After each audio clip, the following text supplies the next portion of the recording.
देवभूमि उत्तराखंड, जहां हर घाटी में भक्ति की गूंज है, हर शिखर पर बर्फ की चादर और हर राह में भगवान शिव का आशीर्वाद। हमारी यात्रा शुरू होती है ऊखीमठ से। हम ऊखीमठ से निकलते हैं।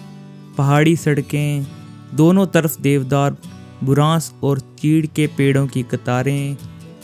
हर मोड़ पर एक नया दृश्य, कभी गहरी घाटियाँ तो कभी बादलों में छिपी बर्फीली चोटियाँ।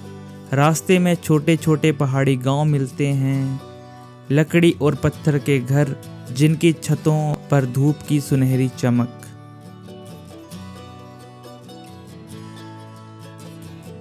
करीब 22 किलोमीटर की सड़क यात्रा के बाद हम पहुंचते हैं रांसी गांव। मध्य महेश्वर ट्रैक का पहला पड़ाव, यहीं से असली यात्रा शुरू होती है।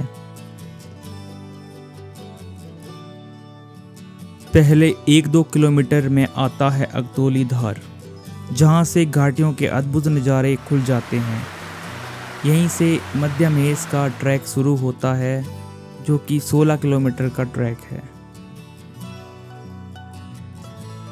अगतौली धार, चारों तरफ फैली घाटियाँ, दूर दूर तक लहराते जंगल और हवा में पहाड़ों की ठंडक।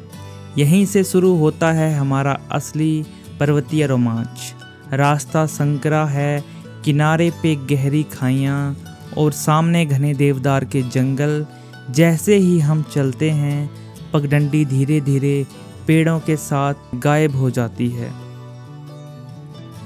सूरज की किरणें घने पत्तों के बीच से छनके जमीन पर सुनहरे धब्बे बना रही है।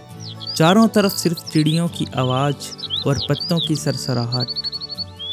बीच बीच में मधुगंगा रिवर की कलकल सुनाई देती है, जो कहीं नीचे गहराई में बह रही है। कुछ आगे पेड़ों के बीच से एक झरने की आवाज़ तेज होती है। जैसे जैसे हम आगे बढ़ते हैं, एक खूबसूरत वाटरफॉल के पास ठंडा साफ पानी चट्टानों से टकराता हुआ, बूंदों की हल्की बारिश हमारे चेहरे पे गिरती है। यहीं से एक छोटी सी धारा मधुगंगा में मिल जाती है। रास्ता आगे बढ़ता है, कभी चढ़ाई कभी ढलान, लेकिन जंगल का घना साया और बहते पानी की आवाज़ इस थकान को भुला देती है।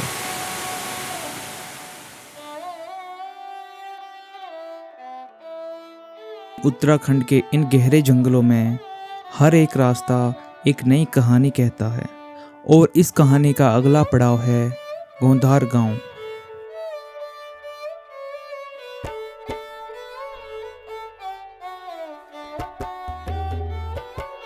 यह पगडंडी समय के उस दौर में ले जाती है जहां सिर्फ प्रकृति और शांति का राज है।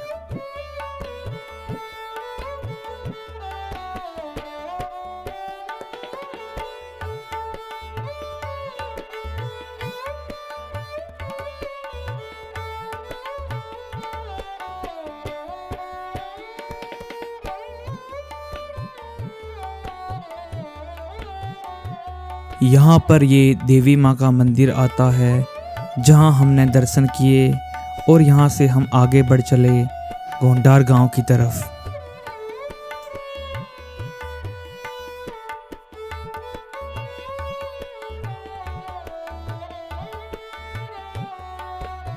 और फिर इन जंगलों के पार एक नज़ारा सामने आता है गोंधार गांव, पहाड़ों की गोद में बसी एक अनमोल दुनिया।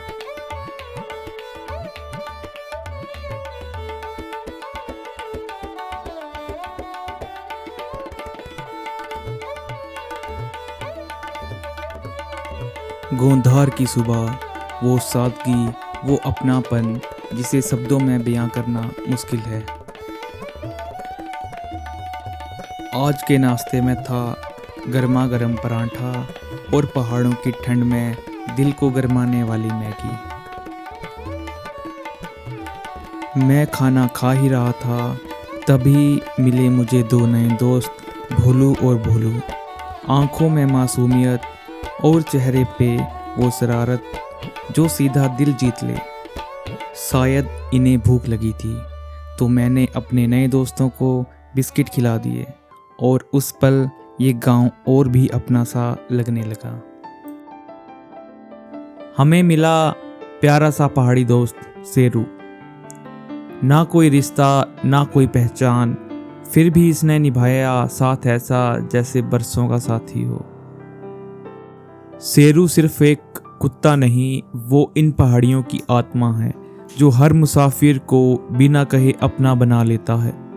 गोंधार में ब्रेकफास्ट के बाद अब हम निकल गए बंतोली की तरफ। गोंधार से बंतोली का ये सफ़र पहाड़ों की गोद में एक नई कहानी लिखने जैसा है। और फिर जैसे पहाड़ ने खुद इस सफ़र में रंग भर दिए हों, एक बकरियों का कारवां जो इस रास्ते को और भी जिंदा कर देता है।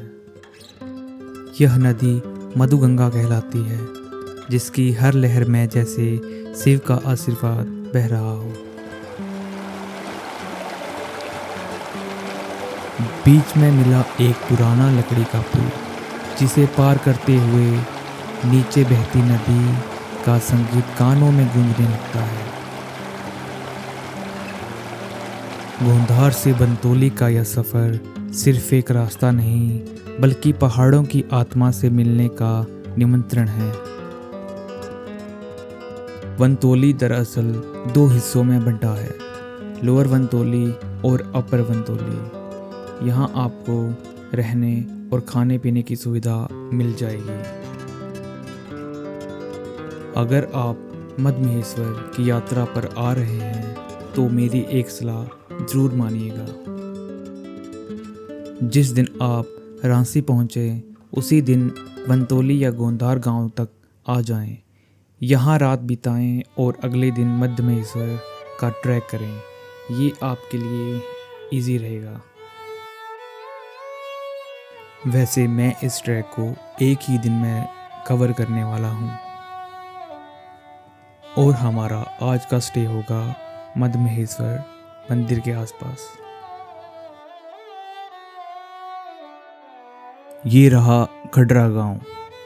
यहाँ भी बस 2-3 घर, शांति सादगी और पहाड़ों की गोद में बसा एक छोटा सा गांव जहाँ रहने और खाने की व्यवस्था है। यह गांव जैसे समय को थामे बैठा हो। अब हम बढ़ चले आगे।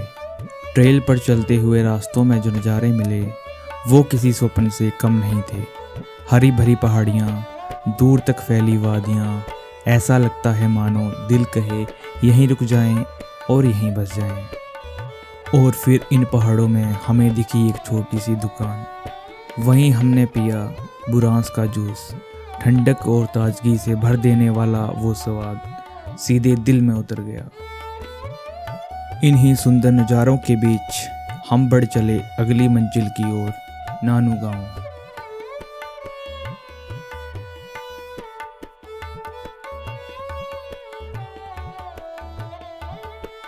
नानू पहुंचते ही मिला घर जैसा सुकून। और फिर हमने ऑर्डर किया दाल और चावल। दाल और चावल सीधा साधा लेकिन दिल को छू जाने वाला खाना था। ट्रेल के बाद लगी भूख में वो सादा खाना भी किसी अमृत से कम नहीं लगा।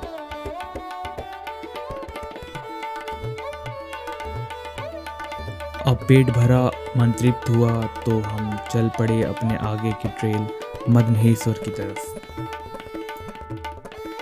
मैं खंबा और कुन पार करते करते सूरज ढल चुका था और धीरे धीरे पहाड़ियों पर उतर आया था अंधेरा।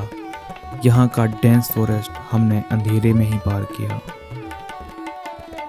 थकावट थी पर दिल में एक ही आस थी, मद्महेश्वर के द्वार तक पहुँचने की। और जब हम पहुँचे तो मंदिर परिसर गूंज रहा था। शिव आरती की दिव्य स्वर लहरियों से हर श्वास में भक्ति थी, हर धड़कन में शांति महसूस हो रही थी। रात हो चुकी थी तो हमने पहले रुकने की व्यवस्था की। सोचा सुबह होगी, सूरज के साथ शिव के साक्षात दर्शन होंगे। तो आज रात हमने खाना खा के आराम किया। और जब आंखें खुली तो सामने थे सुनहरी धूप से नहाए हिमालय के सौम्य शिखर, हर किरण जैसे कह रही हो जागो आज द्वितीय केदार तुम्हारा इंतजार कर रहा है। और फिर हमने ठंडे पानी से स्नान किया और चल पड़े शिव दरबार में हाजिरी लगाने।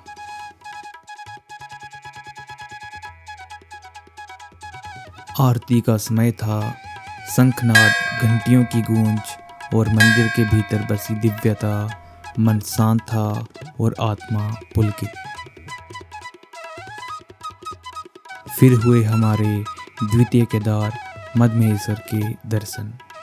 वो क्षण जैसे समय थम गया हो और शिव साक्षात हमारे सामने हो। कहते हैं महाभारत के युद्ध के बाद पांडव अपने पापों का प्रायश्चित करने निकले थे। उन्हें चाहिए था भगवान शिव का आशीर्वाद, लेकिन शिव उनसे क्रोधित थे। उन्होंने पांडवों से मिलने से इनकार कर दिया और छिप गए केदार की इन ऊंची पर्वत श्रृंखलाओं में। शिव ने नंदी यानी बैल का रूप लिया और जब पांडवों ने पहचान लिया तो उन्होंने खुद को 5 हिस्सों में विभाजित कर दिया। उनके शरीर के अलग अलग भाग 5 स्थानों में प्रकट हुए, जिन्हें आज हम जानते हैं पंचकेदार के नाम से। केदारनाथ, तुंगनाथ, रुद्रनाथ, कल्पेश्वर, मद्महेश्वर। मद्महेश्वर में प्रकट हुआ शिव जी का नाभि भाग।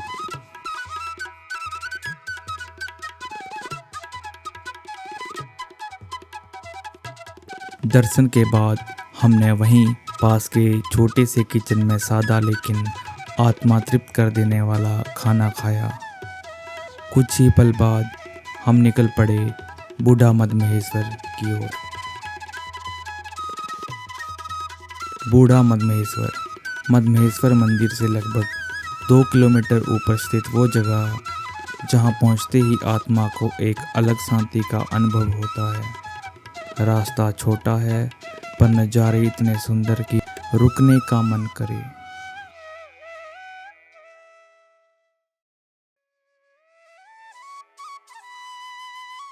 इन सुंदर नज़ारों के साथ हम पहुंचते हैं बूढ़ा मद्महेश्वर।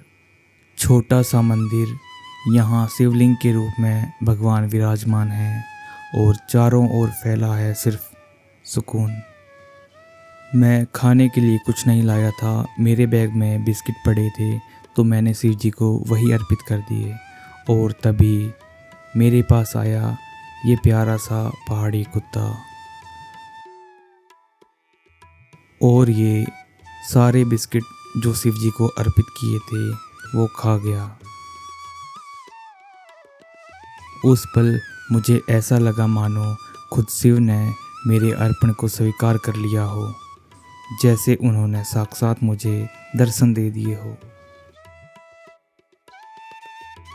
इन्हीं दिव्य अनुभवों और इन हसीन नज़ारों को कैमरे में कैद कर हम फिर लौट पड़े मद्महेश्वर की ओर।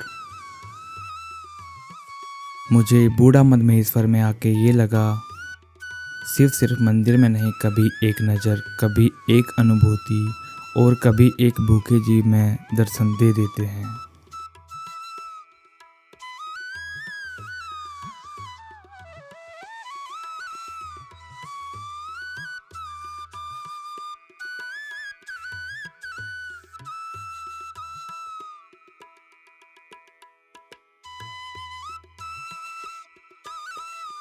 हम बूढ़ा मद्महेश्वर में थे और तभी अचानक आसमान से गिरने लगी हल्की हल्की बारिश, तो हम वापस आ गए थे मद्महेश्वर की ओर।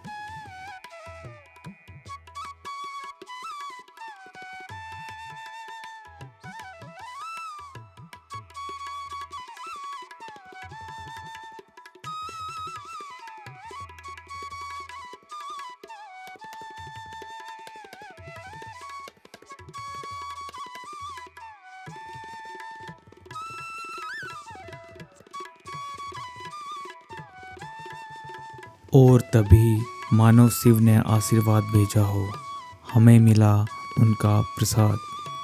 ना कोई मांग, ना कोई योजना, बस श्रद्धा और विश्वास। फिर हमने अपने प्यारे प्रभु मद्महेश्वर शिव को नमन किया और चल पड़े वापसी की ओर, घर की ओर।